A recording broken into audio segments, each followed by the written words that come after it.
The night sky over Ukraine lit up with fire, thunder, and terror.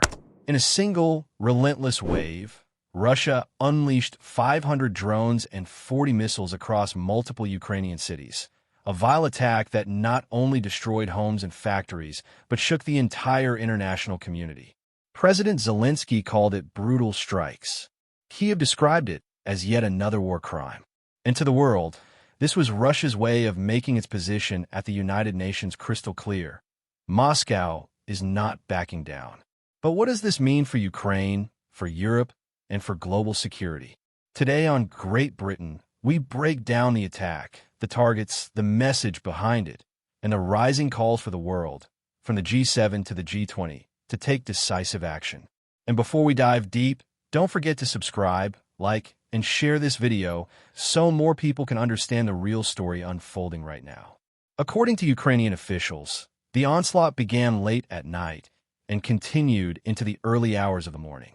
Sirens wailed across major cities: Kyiv, Zaporizhzhia, Khmelnytskyi, Sumy, Mykolaiv, Chernihiv, and Odesa. The drones, primarily Iranian-made Shahid drones supplied to Russia, swarmed in waves. Over 500 in total. Some were intercepted, many were not. Alongside them, more than 40 missiles targeted critical infrastructure and civilian areas. Apartment buildings crumbled, a rubber factory was set ablaze, power grids flickered and failed.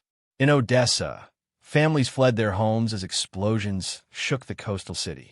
In Kyiv, civilians sheltered underground, bracing for the next barrage. At least 4 lives were lost. Countless more were changed forever. This wasn't just another military strike. This was Russia's message to the world.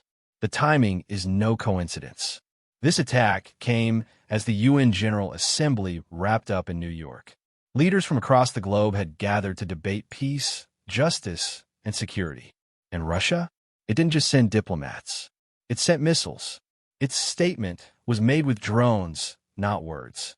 Ukraine's President Volodymyr Zelenskyy captured the mood in a chilling telegram post.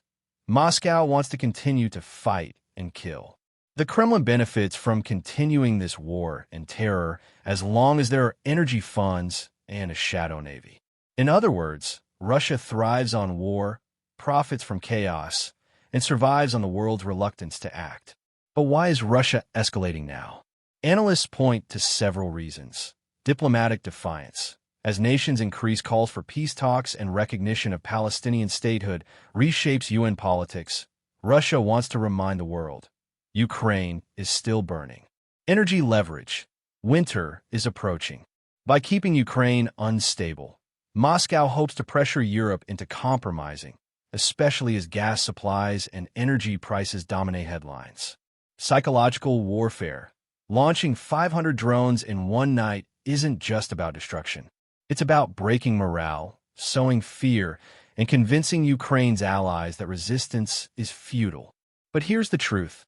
Ukraine has stood firm before, and this attack may backfire, hardening Western resolve instead of weakening it.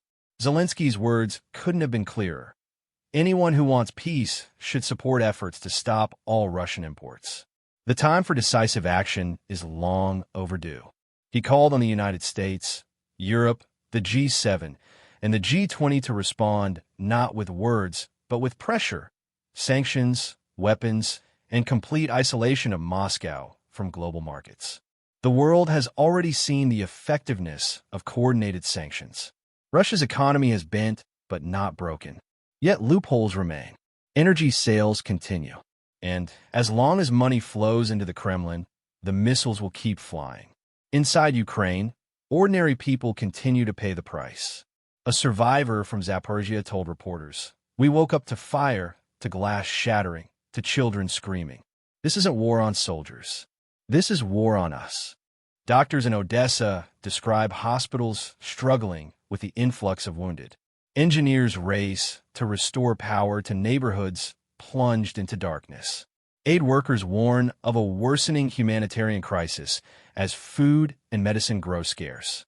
And yet, the resilience is extraordinary. Across social media, Ukrainians share images of defiance, singing in bomb shelters, raising flags over rubble, vowing that Russia's terror will not break them. This attack has already shifted international discourse. In Washington, lawmakers are under pressure to accelerate aid packages. In Brussels, European leaders are debating a total energy embargo. In London, Britain's Foreign Secretary has condemned the strikes as barbaric and unacceptable. Even neutral nations are beginning to reconsider their stance. The question hanging over the world is simple. How much longer can we tolerate this war without stronger action? And let's not forget, this attack comes amid wider geopolitical chaos, protests in Israel, China's threats over Taiwan, and unrest in Venezuela. The world is at a crossroads, and Ukraine is the epicenter. So what happens next? Ukraine will rebuild, as it always does. Its allies will supply more weapons, more air defense systems, more support. But the risk of escalation grows. With each drone, each missile, each family killed, the possibility of a wider war increases. In Russia, the Kremlin bets on Western fatigue, on division, on hesitation. But as long as Ukraine resists, and as long as the world continues to stand with it, Putin's strategy may falter. This vile attack, 500 drones, 40 missiles for dead, countless scarred, is a reminder that the war is far from over. But it is also a reminder of why global unity matters now more than ever. The time for decisive action, as President Zelenskyy said, is long overdue. If you believe the world should not stay silent, help spread the word. Like this video, share with others, and subscribe to Great Britain for more in-depth coverage on global conflicts, politics, and the fight for peace. Because understanding is the first step to action. And action is the only way this war ends. This is Great Britain. Stay informed, stay strong, and we'll see you in the next report.